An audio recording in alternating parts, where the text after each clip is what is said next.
यानी कि पहली प्राथमिकता पार्टी ने उनको दी है। दूसरी, सुमेर सिंह सोलंकी, बेहद सामान्य परिवार से आने वाले आदिवासी कैंडिडेट, पेशे से प्रोफेसर सुमेर सिंह सोलंकी दूसरे प्रत्याशी हैं, उनकी भी जीत तय मानी जा रही है। और दूसरी तरफ आपको बता दें, कांग्रेस में 2 प्रत्याशी जो हैं वो ये कि पहली प्राथमिकता कांग्रेस के महासचिव दिग्विजय सिंह को, और दिग्विजय सिंह के बाद फूल सिंह बरैया।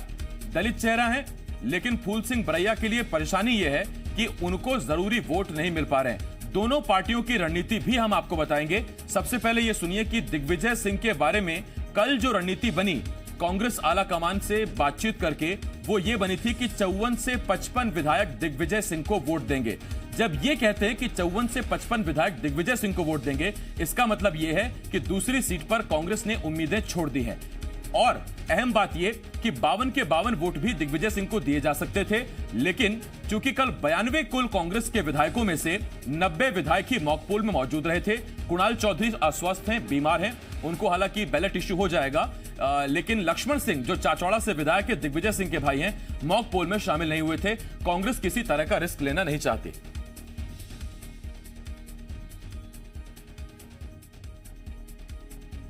तो सीधा अपने मेहमानों की तरफ रुख कर रहे हैं। हमारे साथ बीजेपी से राजपाल साहब जुड़ रहे हैं, हमारे साथ राजपाल सिसोदिया साहब, और कांग्रेस की तरफ से हमारे साथ रवि शुक्ल जी जुड़ रहे हैं। मैं आप दोनों का बहुत बहुत स्वागत करता हूं। राजपाल जी, पहले आपके पास आ रहा हूं।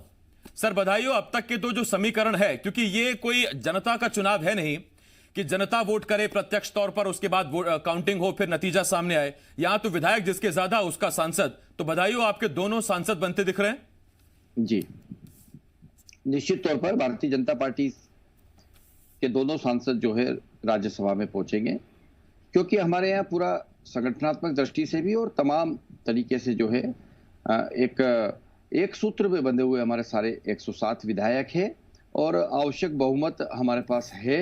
किसी प्रकार का कोई खतरा भारतीय जनता पार्टी के कैंडिडेटों के ऊपर नहीं है, और हमारे यहाँ परस्पर समन्वय, विश्वास और एक संगठन के तमाम नेताओं के जो परस्पर संवाद से सारी समस्याओं का समाधान और सारी जगह विजय श्री होने का काम होता है। हमारे यहाँ कोई ऐसा ट्रेंगुलर फाइट नहीं है जैसी कांग्रेस के अंदर है कि दिग्विजय सिंह, लक्ष्मण सिंह और जयवर्धन सिंह, ये तीनों एक ही घर के अंदर, एक ही किले के अंदर, एक ही दरवाजे में से घर से बाहर निकलते हैं, पर तीनों में तीन तरह की बात होती है। पहले आप जब ट्रायंगुलर बताते थे, आप जिस बरमूडा ट्रायंगल की बात करते थे उसके नाम अलग थे। तब दिग्विजय सिंह, ज्योतिरादित्य सिंधिया, और आप तीसरा नाम किसी और को जोड़ लेते थे। कभी अजय सिंह को उसमें शामिल करते थे, कभी आप उसमें पचौरी साहब को शामिल करते थे। आज आपने ये नया ट्रायंगल बताया है।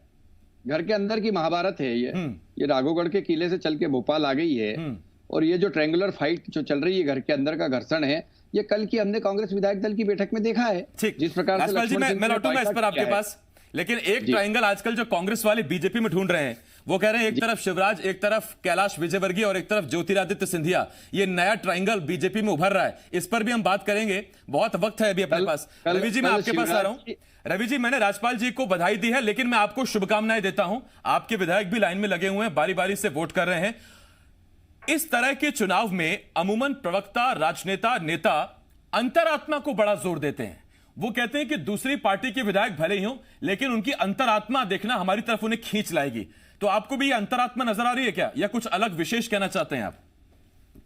देखिए, सत्ता पाने की इच्छा और सत्ता पाने का मन तो सबका होता है। हमारे पूर्व मुख्यमंत्री मध्य प्रदेश के, हमारे प्रदेश कांग्रेस कमेटी की जो अध्यक्ष हैं कमलनाथ जी, उन्होंने आपके जी में ही बड़े खुले शब्दों में बोला है कि मेरा उद्देश्य राजनीति करके सत्ता पाना नहीं है। प्रदेश की जनता का विश्वास, विकास और प्रदेश की जनता के हितों पर कैसी रक्षा हो सकती है हितों की, ये मेरा प्रथम लक्ष्य है।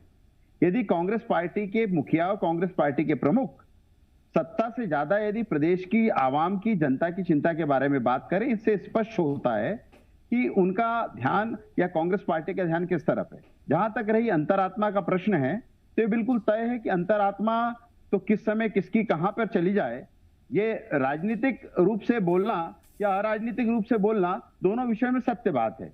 और आपका ये भी कहना सही कि प्रत्येक राजनीतिक दल इस विषय पर टिप्पणी करता है, तो मैं भी ये टिप्पणी करता हूं। यदि अंतरात्मा यदि किसी की बोलती है, किसी भी विधायक की, विपक्षी दल के किसी विधायक की, या अन्य निर्दलीय सपा या बसपा किसी भी विधायक की, तो वो अंतरात्मा की आवाज पे काम करेगा, क्योंकि प्रत्येक मनुष्य की एक अंतरात्मा की आवाज होती है। और हम आपको बड़ा स्पष्ट रूप से बता दें कि हम दलित के बारे में बार बार जो प्रश्न विपक्षी दल उठा रहे हैं, हमारे जो विपक्षी दल है वर्तमान में सत्ता में है, वो एक प्रश्न उठा रहे हैं। तो जिस समय हमने आदरणीय फूल सिंह बरैया जी को चयनित किया था, उस समय हमारे पास पर्याप्त संख्या बल थी। भारतीय जनता पार्टी ने कुचक्र चला, आर्थिक कुचक्र चला, पिछले दरवाजे के रास्ते खोले, प्रजातांत्रिक मूल्यों को हनन करा, प्रजातांत्रिक व्यवस्थाओं की हत्या करके पिछले दरवाजे से जो सरकार बनाई और उनको बरगला करके कांग्रेस के कुछ विधायकों को अपनी तरफ ले गए हैं। लेकिन ये तो आने वाला समय बताएगा। नहीं, ठीक है। इसमें देखिए, आंकड़े कभी खत्म नहीं होते। पिछले राज्यसभा चुनाव में बीजेपी ने गोटी साहब को अपना प्रत्याशी बनाया था, वो चुनाव हार गए थे, तब भी ये बात उठ रही थी और आप ही की तरफ से उठी थी कि जब संख्या बल नहीं है तो फिर क्यों उनको खड़ा किया। मैं इस पर आऊंगा राजपाल जी आपके पास, लेकिन रवि जी एक सवाल मैं आपसे और पूछना चाहता हूं, और उस सवाल से पहले अपडेट हम जनता को दे दें। सीधी बात यह कि मुख्यमंत्री शिवराज सिंह चौहान, गृह मंत्री और स्वास्थ्य मंत्री नरोत्तम मिश्रा, दतिया से विधायक, अपना वोट कास्ट कर चुके हैं। बारी बारी सभी विधायक लाइन में लगे हुए हैं। पहली बार यह हो रहा है कि सेगमेंट में, यानी कि कुछ ग्रुप बनाकर विधायकों को एंट्री दी जा रही है। 230 विधायकों की विधानसभा मध्य प्रदेश में 24 सीटें खाली हैं, जिसमें 22 कांग्रेस विधायकों ने इस्तीफा दिया था। 2 विधायकों का निधन हुआ था जौरा और आगर मालवा में, और उस सीटों पर भी उपचुनाव होना है। अभी जो फिलहाल मौजूदा समीकरण है वो ये कि 230 में से 24 गए, बचे 206। 52 विधायक चाहिए एक सीट के लिए, यानी कि एक सांसद के लिए। और कई आपके मन में सवाल होगा, दर्शकों के मन में, कि ये 52 विधायक ही क्यों, या ये क्यों समीकरण बन रहा है। तो आपको बताते हैं, इसके पीछे भी दिलचस्प है। आपको जानकारी जी मध्य प्रदेश छत्तीसगढ़ हर एंगल से देता है। तो आप यूं समझिए कि 204 विधायकों में जब आपको 3 सांसद चाहिए, तो 3 सांसद की चूंकि वैकेंसी बनी है, तो उसमें एक सांसद और ऐड किया जाता है और उसे कुल संख्या मौजूदा विधायकों की संख्या से भाग किया जाता है, जो आता है 51.5, और 51.5 यानी राउंड ऑफ 52। तो आप ये समझिए, इसलिए 52 विधायकों की आवश्यकता है। ऐसी दिलचस्प जानकारियां हम आपको देते रहेंगे। रवि जी, मैं आपके पास आ रहा हूं। कुछ हालातों ने ऐसी स्थिति कर दी, और कुछ आपके लिए पॉजिटिव ये स्थिति बन रही है कि अब ज्योतिरादित्य सिंधिया हो गए हैं राज्यपाल जी के, बीजेपी में चले गए हैं। दिग्विजय जी अब चले जाएंगे राज्यसभा 6 साल के लिए। कल मुख्यमंत्री शिवराज सिंह चौहान, नरोत्तम मिश्रा ने कहा था कि अभी जितना हल्ला मचा रहे हैं, उसके बाद वो अंतर्ध्यान हो जाएंगे। अब प्रदेश में बचा सिर्फ एक बड़ा नाम, यानी कि कमलनाथ, और उनके पास होगा फ्री हैंड। उपचुनाव, उसमें टिकट का वितरण, किस किस को टिकट दिया जाना है, क्या रणनीति रहेगी, वो सिंगल हैंडेडली एक आदमी के पास रहेगी। और इसे आप प्रत्यक्ष या परोक्ष जो भी कहें, एक हाथ में कमान रहेगी, तो शायद नतीजे बेहतर होंगे। देखिए, मैं यहां पर स्पष्ट रूप से बताना चाहता हूं कि कमलनाथ जी हमारे सर्वमान्य नेता हैं, प्रदेश कांग्रेस कमेटी के अध्यक्ष हैं, पर संगठन के प्रत्येक व्यक्ति से, बूथ लेवल के प्रत्येक कार्यकर्ता से, सर्वे रिपोर्ट के आधार पर, और जितने भी वरिष्ठ नेता हैं उन सबसे चर्चा करके वो टिकटों का चयन कर रहे हैं। दूसरी बात यह कि आपने एक बड़ी अच्छी बात आज आम जन के बीच में लाए कि कैलाश जी, सिंधिया जी और शिवराज जी का जो ट्रायंगल निर्मित हुआ है, भारतीय जनता पार्टी इस विषय पे तो कभी बोलते ही नहीं है। उसको हमेशा यही दिखता है कि कांग्रेस में क्या चल रहा है। अरे भाई, आपके यहाँ क्या चल रहा है उस पर भी तो आप कभी विचार करिए। आदरणीय नरोत्तम भाई बोलते हैं कि आपने दलित को नहीं किया, आप भी राजपाल जी बोल रहे हैं कि वहां पे ट्रायंगल चल रहा है। अरे आपके संगठन में, आपकी पार्टी में क्या चल रहा है, आप इस पे विचार करिए। दूसरे दल पे आपको निगाह डालने की आवश्यकता क्या है? दूसरा संगठन है, अपनी व्यवस्थाएं, हम अपनी व्यवस्थाएं करने में सक्षम हैं। और जहां तक रही बात 24 उपचुनावों की, तो 24 उपचुनाव में आम जनता प्रत्यक्ष अप्रत्यक्ष रूप से उसका जो नतीजे हैं वो सामने आएंगे, और जनता ये अभी से ही चर्चाओं में, बातचीत के दौर में ये बता रही है। रवि जी, जितना आसान आप बता रहे हैं, मुझे उतना आसान दिखता नहीं है, और क्यों नहीं दिखता ये भी मैं आपको बताऊंगा। लेकिन उससे पहले मैं राजपाल जी के पास आ रहा हूं, और राजपाल जी के पास भी मैं आऊं, उससे पहले एक आम जानकारी जनता के लिए बहुत जरूरी। रवि जी लौट रहा हूं मैं आपके पास। 92 विधायक कांग्रेस के 90 मॉक पोल में आए थे, 2 वोट नहीं कर पाए थे। लक्ष्मण सिंह चाचोड़ा से विधायक हैं, दिग्विजय सिंह के भाई मॉक पोल से किसी काम की बात कहकर निकल गए थे। कुणाल चौधरी अस्वस्थ होने के चक्कर में नहीं थे।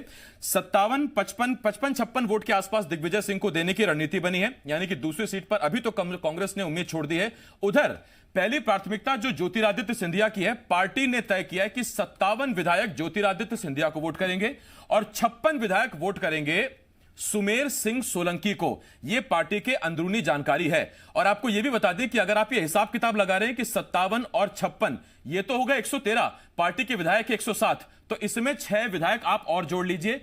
6 विधायक आप जोड़िए, केदार डाबर को छोड़कर शेरा भैया यानी कि सुरेंद्र सिंह शेरा, प्रदीप जायसवाल, विक्रम राणा, ये हो गए आपके निर्दलीय, और संजीव कुशवाहा, रामबाई, ये हो गई बसपा की, और बबलू शुक्ला उर्फ राजेश शुक्ला, ये हो गए सपा के। ये 6 के 6 जा रहे हैं बीजेपी को वोट करने। अब तक तो स्थिति यही दिख रही है। राज्यपाल जी, शतरंज की इस बिसात में बड़ी गहरी चाल चली आपने। आप अपने 107 विधायकों के साथ भी राज्यसभा चुनाव में आगे जा सकते थे और बड़े सेफ थे, 104 ही आपको चाहिए। लेकिन दरअसल आपने 6 और सपा, बसपा और निर्दलियों को साथ दिखाकर जनता तक भी एक मैसेज देने की कोशिश की कि मैंडेट से, कुल मैंडेट से 116 से हम सिर्फ 2 ही विधायक तो पीछे हैं, और वो 24 उपचुनाव आपके दांव पर लगे हुए हैं। माहौल आपने अभी से बना लिया अपने पक्ष में? नहीं, देखिए, 24 मार्च 2020 का सदन जो था, जिस दिन हमने विश्वास मत हासिल किया था, माननीय मुख्यमंत्री शिवराज सिंह चौहान ने जब विश्वास मत अपना सदन में बहुमत साबित किया था, उस दिन जो लोग हमारे साथ थे वे लोग आज भी हमारे साथ है। यह आपकी कही हुई बात से साबित होता है। भारतीय जनता पार्टी के साथ जो लोग हैं वे लोग 24 मार्च को भी थे, 19 जून को भी है, और आने वाले समय में भी हमारे साथ बने रहेंगे। हम सब लोग मिलकर मध्य प्रदेश के विकास के लिए कृत संकल्पित है, कार्य कर रहे हैं। और आप देखेंगे कि कांग्रेस के अंदर जो लोग टिकट से कांग्रेस की जीत के विधायक बन के आए थे, कमलनाथ जी के साथ जिन्होंने पद और गोपनीयता की शपथ ली थी उनके कैबिनेट के सदस्य के नाते, उन लोगों के अलावा भी कई सारे ऐसे लोग हैं निर्दलीय या सपा बसपा के, जिन्होंने कांग्रेस पर जो है अविश्वास प्रकट करने का काम किया है। तो ये आत्म अवलोकन की आवश्यकता कांग्रेस का नेतृत्व, प्रदेश अध्यक्ष कमलनाथ जी, मुख्यमंत्री रहते हुए पूर्व मुख्यमंत्री कमलनाथ जी, उन्हीं को अपने आप का आकलन करना है। और उसके बाद 24 उपचुनाव की बात करना है। 24 उपचुनाव ऐसा कोई इतना आसान टास्क नहीं जितना मेरे मित्र और आदरणीय भाई साहब रवि जी कह रहे हैं, या इतना आसान नहीं है जितना कमलनाथ जी ने अभी कह दिया कि 21-22 सीटें हम जीत जाएंगे। वो तो इसलिए उनको बोलना पड़ेगा कि अगर ऐसा नहीं बोलेंगे तो उनको प्रदेश कांग्रेस अध्यक्ष पद से हटा देंगे राहुल जी, सोनिया जी। उनको बने रहना है तो कहना पड़ेगा कांग्रेस में बिखरन है, कांग्रेस में भगदड़ मची हुई है, उसको रोकना है तो ऐसा तो बोलना पड़ेगा। अपने आप को भी फिट रखना है, इसलिए भी बोलना पड़ेगा उनको। पर ये बोलने की बात है, ये होने जैसा कतई संभव नहीं है। बोलना हमेशा वह चाहिए जो हो सके। आप ऐसा बोल देते हो जो हो नहीं पाता है तो फिर उपहास के पात्र बनते हो। सियासत में तो खैर राजपाल जी देखिए बोलते ही रहना चाहिए। आप नहीं बोलेंगे, कांग्रेस नहीं बोलेगी तो कैसे काम चलेगा? राजपाल जी, लौट रहा हूं मैं आपके पास। इससे पहले रवि जी के पास आऊं, एक जानकारी और हम आपको देते हैं। राज्यसभा का बैलेट पेपर से चुनाव होता है, आप जानते हैं। ईवीएम इस्तेमाल नहीं होती है, या फिर जैसा बाकी मत विभाजन होता है डिजिटली, उस तरह से भी नहीं होता है। एक बैलेट पेपर होता है, और बैलेट पेपर का खाका भी हम आपको बता देते हैं। ऊपर लिखा रहता है राज्यसभा निर्वाचन 2020, उसके बाद लिखा रहता है मध्य प्रदेश विधानसभा, और फिर जितने प्रत्याशी होते हैं उन प्रत्याशियों की फोटो लगी होती हैं, और प्रत्याशियों का क्रम भी डिसाइडेड होता है। तो इसमें जो प्रत्याशियों का क्रम डिसाइडेड है उसमें सबसे ऊपर ज्योतिरादित्य सिंधिया हैं, बाद में दिग्विजय सिंह है, फूल सिंह बरैया, और नीचे सबसे आखिर में सुमेर सिंह सोलंकी हैं। विधायकों को पढ़ा दिया जाता है, रटा दिया जाता है कि नींद में भी, गलती से भी, पूरे होशो हवास के साथ आपको नाम और फोटो के आगे जो छोटा खाना बना हुआ है उसमें किसी तरह का टिक नहीं करना, किसी तरह का क्रॉस नहीं करना, सिर्फ एक डंडा खींचना है, यानी कि इंग्लिश का अल्फाबेट आई। यह होता है तरीका जो राज्यसभा में बैलेट में दिया जाता है। और एक बात और, आप अपना कलम इस्तेमाल नहीं कर सकते। आपको अपना pen, mobile, electronic watch, calculator, किसी तरह का इलेक्ट्रॉनिक डिवाइस सब बाहर रखना है। सिर्फ वहां जो स्केच पेन या पेन आपको पीठासीन अधिकारी देगा, निर्वाचन अधिकारी देगा, उसी से आपको मार्किंग करनी है। इसी तरह की दिलचस्प जानकारियां राज्यसभा के हम आप तक पहुंचाते रहेंगे, क्योंकि 2-2 साल में, 3-3 साल में एक बार नंबर आता है, तो एक बार फिर से रिकॉल हो जाए। रवि जी, आपके पास आ रहा हूं। रवि जी, मैं आपसे जब गया था आपसे राज्यपाल जी के पास, तो राज्यपाल जी के पास जाने से पहले मैंने कहा था कि इतना आसान जितना बता रहे हैं उतना दिखता नहीं है। और दिखता क्यों नहीं, उसकी वजह मैं आपको बताता हूं। और यह है वजह कि आप तब जबकि 92 विधायकों के साथ मौजूदा स्थिति में खड़े हैं, 107 की बीजेपी की संख्या है, 6 अगर सिर्फ केदार डाबर को छोड़ दें, आज वो भी तय हो जाएगा केदार डाबर आपके साथ हैं या केदार डाबर का जो प्रेम है वो बीजेपी के साथ है। 113 की संख्या के साथ अगर बीजेपी आगे बढ़ रही है चुनाव में और उसको सिर्फ मैंडेट पाने के लिए 3 सीटें चाहिए, तो 24 उपचुनावों पर आप कैसे क्लीन स्वीप की उम्मीद करते हैं? इतना क्लीन स्वीप तो आपको तब भी नहीं मिला जब पूरी की पूरी विधानसभा सीटों पर एक साथ चुनाव था। अकेले दम पर भी बहुमत नहीं जुटा पाए थे आप। देखिए, अभी मेरे मित्र राजपाल जी ने बोला कि कांग्रेस पार्टी या कांग्रेस के नेता उपहास का पात्र बनते हैं। मैं बोल रहा हूं उनसे विनम्रता से, अरे उपहास के पात्र तो आप बन रहे हो, भारतीय जनता पार्टी बन रही है। आप अपने उपहास के विषयों पे तो चर्चा ही नहीं करना चाहते। मनोज चौधरी जी का एक वीडियो वायरल होता है, क्षेत्र के नागरिक, क्षेत्र के मतदाता उनसे बात करता है, उनसे स्पष्ट मना कर देता है कि आपने गद्दारी करी। सांवेर में भारतीय जनता पार्टी के कनिष्ठ और वरिष्ठ कार्यकर्ता बात करते हैं, वो तुलसी सिलावट जी के खिलाफ बात करते हैं, भारतीय जनता पार्टी के खिलाफ बात करते हैं। सुहासरा में हरदीप सिंह डंग जी जनसंपर्क पे निकलते हैं, वो माला पहनाने का प्रयास करते हैं। एक छोटी सी बिटिया बोलती है कि अंकल आपसे माला ले लूंगी पर कांग्रेस पार्टी नहीं छोड़ूंगी। अरे उपहास के पात्र तो आप बन रहे हैं। जहां तक रही बात 24 उपचुनाव के बारे में, यदि अभी से ही यदि ये फोरकास्ट कर रहे हैं भारतीय जनता पार्टी के नेता लोग, वो भारतीय जनता पार्टी का शीर्ष नेतृत्व ये बोल रहा है कि 24 के 24 हम जीतेंगे, या हमारे लिए डगर कठिन है, तो ये आप मान लें कि आपके लिए भी डगर कठिन है। हमारे लिए डगर कठिन है या नहीं है वो तो मतदाता बताएंगे। आने वाले समय की जनता, जो जनता जनार्दन है, वो हमें मत दे के बता देगी कि किसके लिए डगर कठिन है। पर यह बिल्कुल तय है और यह बिल्कुल निश्चित है कि जिस तरीके से आम जनता के मतदाता ने, आम जनता जो मतदाता है उसके, आम जनता की मतदाता के मन में जो भाव है कि उन्होंने अपना मत कांग्रेस पार्टी को दिया था, कमलनाथ जी को मुख्यमंत्री बनाने के लिए दिया था, ना कि शिवराज सिंह जी चौहान को मुख्यमंत्री बनाने के लिए दिया था। दूसरी अच्छा, एक जानकारी और आ रही है रवि जी, मैं आपसे जरा उस पर चाहूंगा। मुझे नहीं पता कि अभी आप ऑन एयर उसका खुलासा करेंगे कि नहीं करेंगे, लेकिन हो सकता है कि पार्टी ने निर्देश दिया हो तो शायद आप ये जाल छोड़ भी दें राजपाल जी की चिंता बढ़ाने के लिए। ये जो नई फेरिस्त आई है, जिस फेरिस्त में सबसे ऊपर हाल के दिनों में प्रेमचंद गुड्डू, उसके बाद बालेंदु शुक्ल, फिर ध्रुव नारायण कुशवाहा, अजब सिंह कुशवाहा, इस कड़ी में अगला नाम दीपक जोशी है क्या? देखिए, ये कुटिल राजनीति और षड्यंत्रों की राजनीति का पार्ट हमने भारतीय जनता पार्टी के पास छोड़ रखा है। प्रलोभन और दबाव की राजनीति की पार्ट हमने भारतीय जनता पार्टी के पास तो ये 4 तो ज्वाइन कर ही चुके हैं जिनके नाम मैंने लिए सर। नहीं, मेरा सुनिए आप, पिछले दरवाजे की राजनीति का पार्ट हमने भारतीय जनता पार्टी के लिए छोड़ रखा है। जितने भी लोग कांग्रेस पार्टी को ज्वाइन कर रहे हैं, ये अपनी अंतरात्मा से कांग्रेस पार्टी की रीति नीति में विश्वास रखते हुए माननीय कमलनाथ जी और कांग्रेस के प्रति अपनी आस्था और निष्ठा के कारण ज्वाइन कर रहे हैं, ना कि किसी दबाव के कारण। अब रही बात अन्य नेताओं की, ये तो आने वाला समय आपको बताएगा। शनि शनि आप देखते जाइएगा, चुनाव में भी समय है और राजनीतिक रूप से आप ये देखेंगे कि कितने भारतीय जनता पार्टी, बीएसपी, सपा के नेता शनि शनि कांग्रेस पार्टी को ज्वाइन करते हैं। ये तो आने वाला वक्त बताएगा, क्योंकि आम जनता जो जिस रुख बयार जो बह रही है, आम जनता के मन की जो बातें हैं, वो आम जन में चर्चा का जो विषय है, जो बयार बह रही है, वो कांग्रेस पार्टी के पक्ष में बह रही है। इसलिए कांग्रेस में से हर व्यक्ति जुड़ना चाहता है, सीनियर जूनियर सभी नेता कांग्रेस से जुड़ना चाहते हैं। मैं लौटता हूं आपके पास। राजपाल जी, आपके पास आ रहा हूं। राजपाल जी, अगर डगर कांग्रेस की आसान नहीं तो फिर आपके लिए भी ये इश्क का दरिया है और डूब के जाना है। और स्थिति यह है कि आप अभी तो राज्यसभा चुनाव से पहले इस आग के दरिया में डूबे बिना ही पार होने की कोशिश कर रहे हैं। मैं इशारा कर रहा हूं मंत्रिमंडल विस्तार की तरफ। कब मंत्रिमंडल विस्तार होना था, टालते टालते राज्यसभा चुनाव की आज वोटिंग आ गई और अब तक मंत्रिमंडल विस्तार नहीं हुआ। और इसके पीछे की वजह यह बताई जाती है कि अगर मंत्रिमंडल विस्तार कर दिया होता, मंत्री पद बांट दिए होते, तो आज जो संख्या बल आपके पास है और जितनी आराम से आप यहां बैठे मुस्कुरा रहे हैं, वो माथे पर चिंता वो हमको यहां दिखती। और देखिए, लौट कर तो आएगा, विस्तार तो होना ही होना है, आज नहीं तो कल। मंत्रिमंडल के विस्तार में अगर सबसे बड़ी बाधा रही तो वो कोरोना का साया रहा, इसके अलावा और कोई कारण नहीं है। बहुत साफ बात है, सरकार चलाने के लिए जो आवश्यक जितना बड़ा मंत्रिमंडल होना था, ये था मिनिमम, वो सरकार ने बना के, शिवराज जी ने बना के, उससे अपना भी काम चल रहा है। और आने वाले समय में जब हम कोविड महामारी से, इस साये से थोड़ा बाहर होकर कंफर्टेबल जब हो जाएगा प्रदेश, तब यह होगा, मंत्रिमंडल होगा, निश्चित होगा।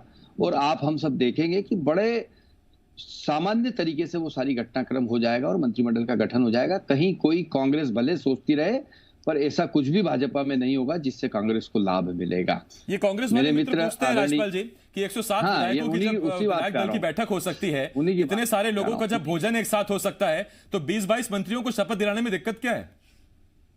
नहीं, देखिए, कई सारी बातें बीच में रही, राजभवन की भी समस्याएं रही और तमाम बातें, अभी महामहिम का भी स्वास्थ्य खराब, बहुत सारी बातें रही है। कुल मिला के कोविड ही इसका एकमात्र कारण है कि कोरोना के साये की वजह से ये विलंब हुआ है।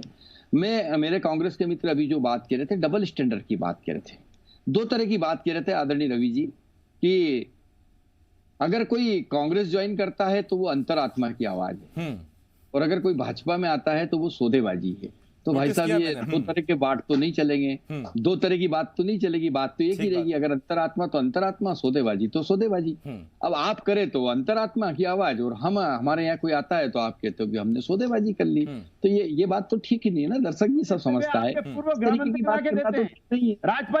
सौदेबाजी का अगर आप आरोप लगाते हैं। रवि जी, मैं आता हूँ आपके पास, आप आरोप लगाते हैं, रवि जी मैं आ रहा हूँ आपके पास। ये देखिए सर, विधानसभा तो चुनाव है नहीं, आपकी विधानसभा चुनाव में भी देखिए कई बार क्या होता है कि विधानसभा चुनाव में भी चलती डिबेट में कुछ इस तरह के वादे या बातें हो जाती हैं कि वहां भी 10-20 वोटर इन्फ्लुएंस हो सकते हैं। ये तो राज्यसभा का चुनाव है, रवि जी आप भी बेहतर जानते हैं, जो विधायक है जब तक पूरा ही मन ना पलट जाए तब तक वो पार्टी का साथ नहीं छोड़ने वाला, फिर वो चाहे आपके विधायक हो चाहे राजपाल जी के। यहां रवि जी मैं आपके पास आ रहा हूं, और रवि जी आपसे एक सवाल पूछना चाहता हूं। एक बीच में उम्मीद जगाई थी सत्येंद्र यादव ने। सत्येंद्र यादव कभी ज्योतिरादित्य सिंधिया के बड़े खास रहे, आपके सेवा दल के बड़े नेता हैं, कमान संभाले हुए थे, पार्टी छोड़ दी ज्योतिरादित्य सिंधिया के साथ।